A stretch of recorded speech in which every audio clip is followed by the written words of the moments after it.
morning, if you would join with me in welcoming our senior pastor, Pastor Lewis Sullivan Sr. Come on in. Y'all give him a hand.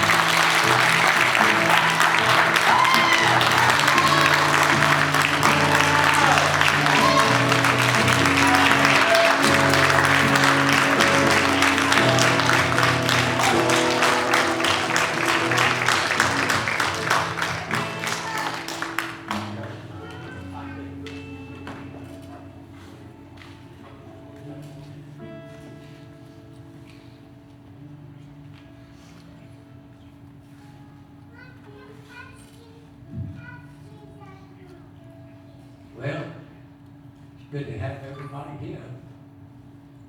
Amen. And now, for a few minutes, you got to put up with me. And that, I know everybody started laughing and said, that's a miracle. You have to put up with him. But I guess I've got to shut up and just say that what I want to do is talk to you about 1 John 2:24. It said that when we first received Christ, we've received His grace, His mercy, His love, and all of His ways. And we need to cast down everything else and to make a decision to follow Jesus years later and continue to follow everything that He says. Let us therefore abide in Jesus. What which you have heard of the beginning, that which if you heard from the beginning shall remain in you, ye shall also continue in the Son and in the Father. And this is the promise, that He has promised us even eternal life. So if you keep following the Lord, we know that one day we'll have eternal life in heaven. And we can live there forever and forever and forever and forever in the heavenly way. That means we'll have to live here anymore, but we'll be in heaven with the Lord, Lord, Lord. Hallelujah. Hallelujah.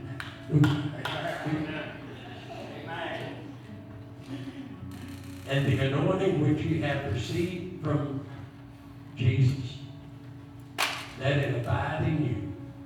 And ye need not that any man teach you, that anointing teacheth you of all things.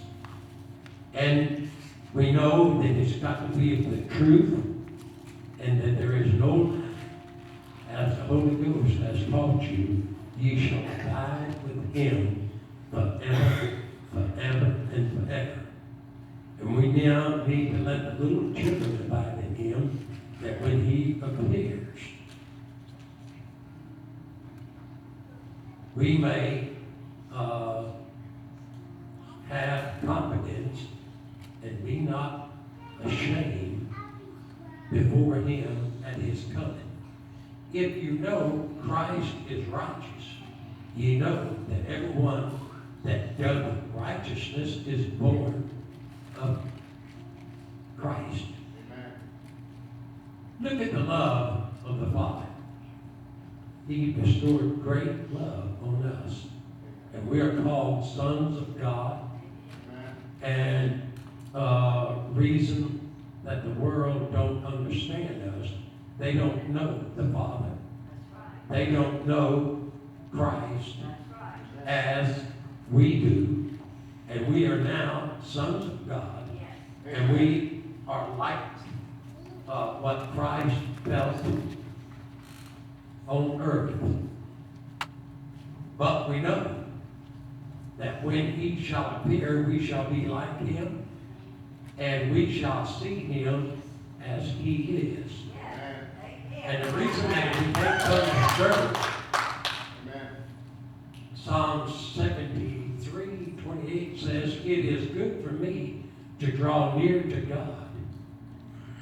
I have put my trust in the Lord God." Amen.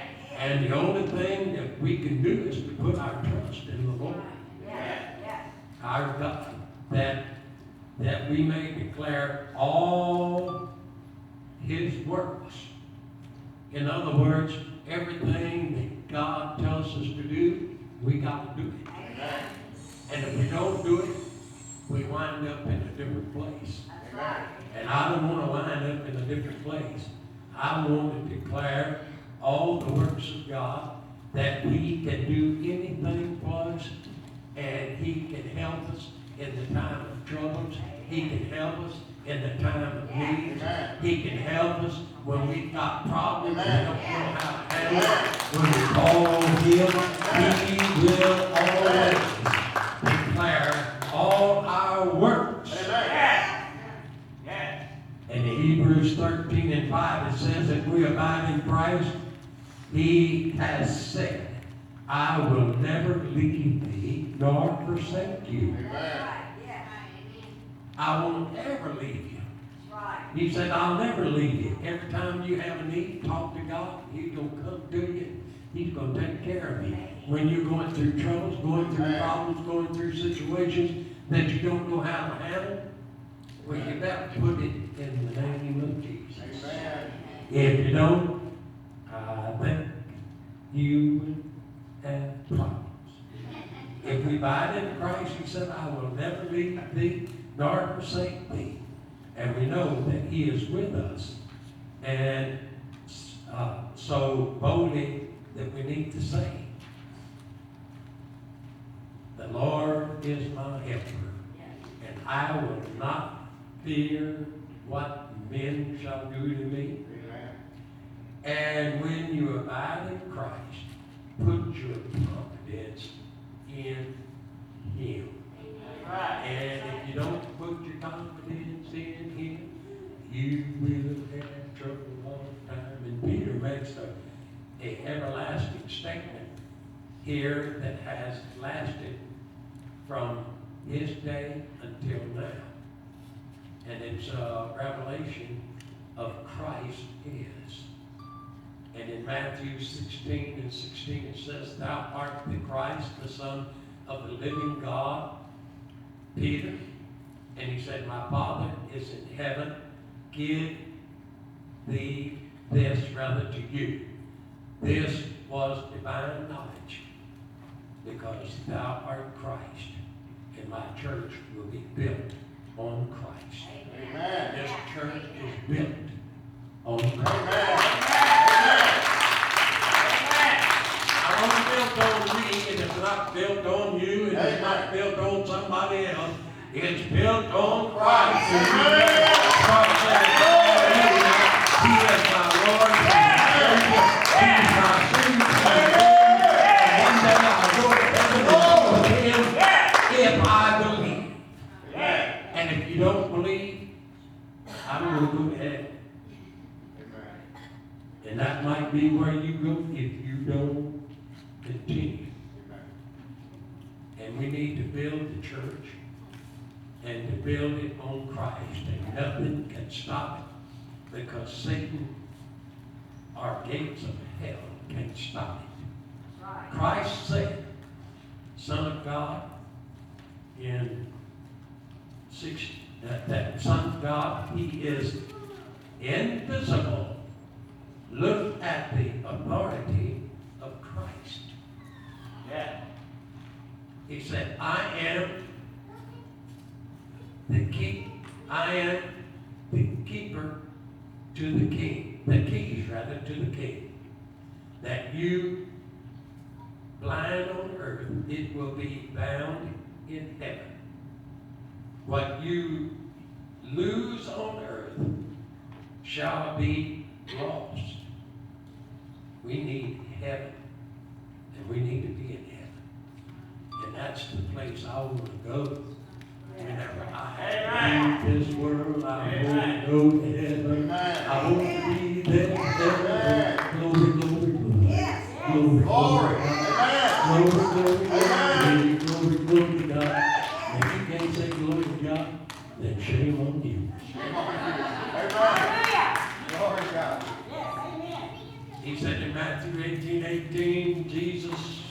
repeated, what you bind on earth, you may lose it all. But one day, if you stand with God, you'll be loved in heaven. Because he'll take you to heaven because you believe he is true. Because he is right and he never lies. And I hope that we do the same. Again, it says in verse 19 of Matthew 18, again I say unto you, that if two of you shall agree of touching anything, it shall be done. Amen. For them of my Father in heaven will do it. And how do we know Christ is here? How do you know he's here? You better know. Because if you don't know that Christ is here, then you are in a problem. Amen. The biggest problem you could ever be in is to be in the problem of not knowing anything about him. And again, he says unto them that if two of you agree as touching anything, it shall be done. For them, my Father in heaven. How do we know Christ is here? In verse 20 it says, for 2 or 3 are gathered in my name, and there I am in the midst of them. Yes. Amen. So we need to try to just continue to hold on to Jesus. And we need, if we need help, we need to be people that will cry. And we know that we need to continue to know that Jesus is the King of the world, and that he is there, and that he needs, we need to do this, we need to always behold the King. Yes,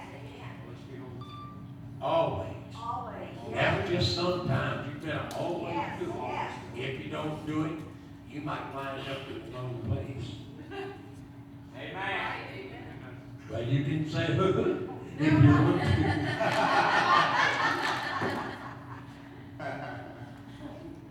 It says that I shall be crucified. I shall crucify your king. And he wrote of Nazareth, and he said, the King of Jesus. Right? Not King of Jesus. But he said, what I am having written.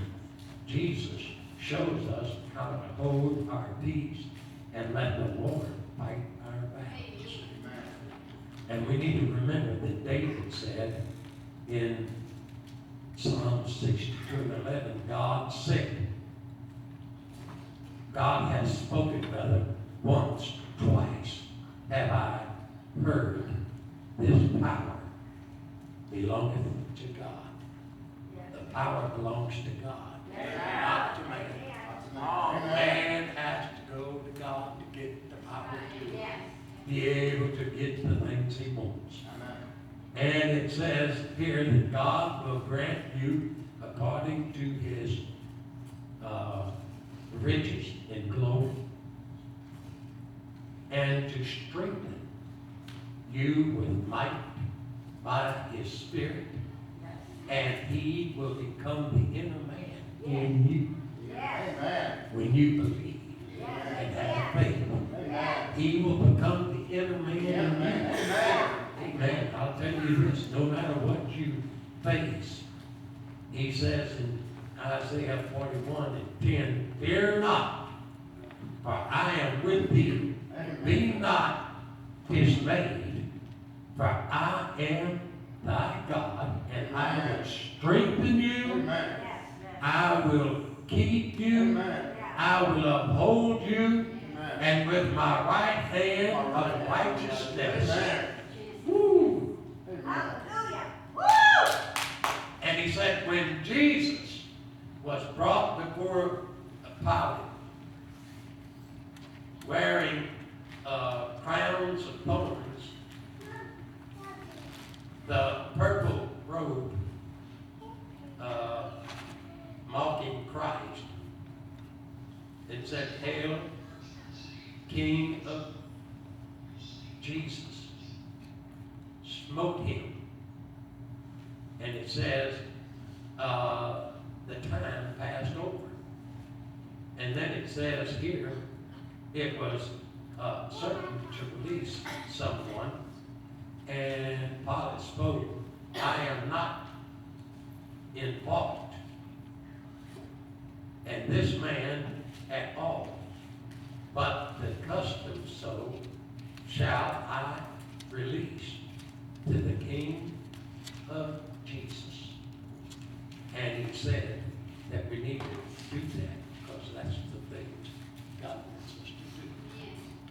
And we need to know this, that in Jesus we find no fault in him. We find nothing but real stuff. Everything that comes out of him is real. Everything that comes out of him is real. And I find no fault. And we know this, that we know that they cried and they said they crucified, the man. And you do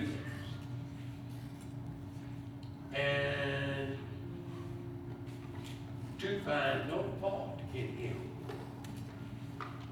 And so we need to know that we need to speak to the Lord so that we can have the power to be able to keep us alive and be able to still be here and be able to, in the name of the Lord, that we can, if we keep praying and believing and having faith, he can do things. And everything that comes against you, he will just turn it around and make it become real. And that's what we need, real things. And I guess I better shut my mouth. Because I think I done talked to you. All right.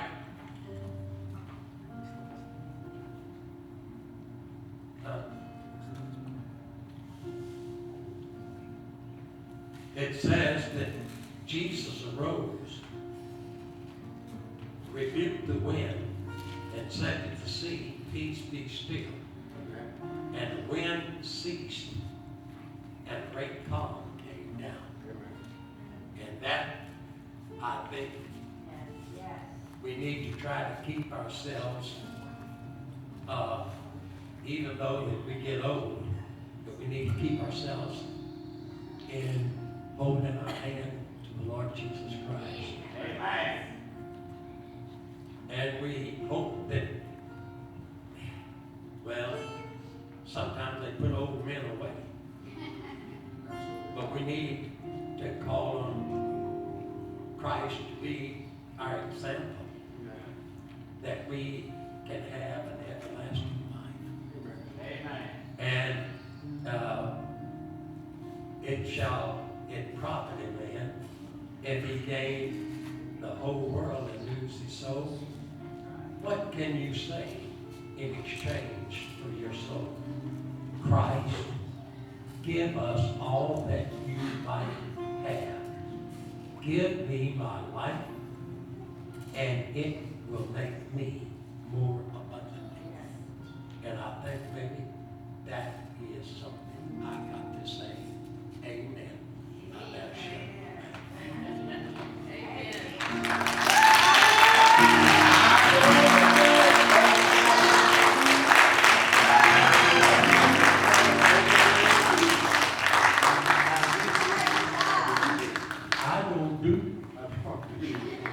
I do all the time.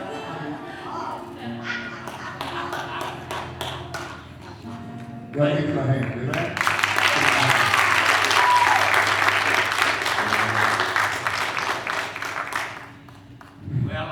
doing okay.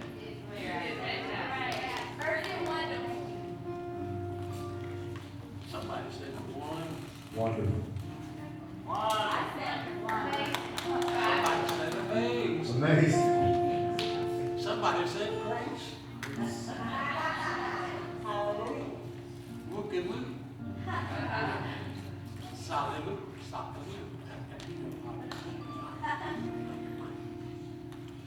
Woke up.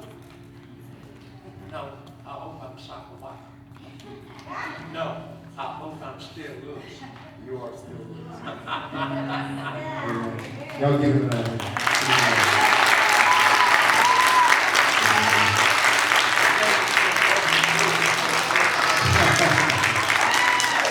Absolutely. Y'all stand with me this morning, please.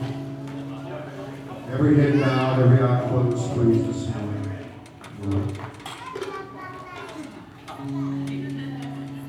Amen. Every head bowed, every eye closed this morning. If you would. This morning, you know, he said one of the things that he spoke in the message this morning. Stand here, Dan. These people need you to pray with me. Stay right back here. Just make sure they come on. Right there. Amen. All right. All right. Very good. I'm telling you, the whole week he was like, I can do this myself. Leave me alone. I got you there. Amen. This morning, every head bowed, every eye closed. He said something in his message. The message was this: that Jesus spoke to the winds and he said, "Peace, be still." That Jesus has the authority in our lives to take and bind or loose everything that we struggle with this morning. But we don't know how many other opportunities we'll have for a man of God like this to lay hands on us and to pray for us. But this morning, the musicians are going to come and sing. Y'all sing something, play something, whatever it is. But if you would, we used to call it prayer line.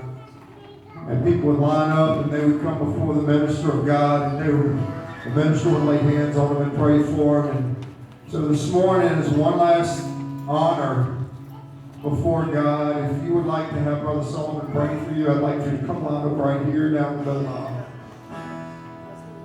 And if you come stand right here and just line up behind each other, make sure you're in a single file line, that you know exactly how it's going to happen. And go ahead and just line up right behind the next. Daddy, if you would, we're going to sing and you pray for each person that walks through the line. Lay hands on them and pray for them, okay? Lord God. Hallelujah. Thank you, Jesus.